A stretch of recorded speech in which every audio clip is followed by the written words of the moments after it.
Hello, my name is Randy Ong. And Raquel Ong. We are the owner of Hananaya Bulls Kennel.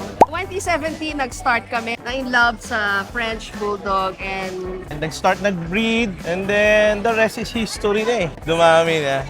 sa Facebook. Meron kaming Facebook page with this Hananaya Bulls Kennel. Nasa amin kasi yung legend na si Camarod Jr., Camaro the Jr., Hall of the Famer. Hall of Famer. Also si Tisoy. Yan yung first TBC TBC champion, the Lilac Tan. And also yun, nanalo din sila ngayon. Sila McLaren. At first, mapapayo ko lang, lalo na sa French Bulldog, first ang natutunan ko doon, taga sipag lang din talaga. Wala yung magic na magandang aso agad. Kailangan experiment din and choose the quality one para sigurado quality rin yung produce. Hindi sa color, marami kasing structure, ganyan. The best is yung quality ang hanapin na nila. Huwag silang bumili ng budget meal. Walang magic sa budget meal. First of all, thank you kay God for having this opportunity na magkaroon kami ng mga fur babies.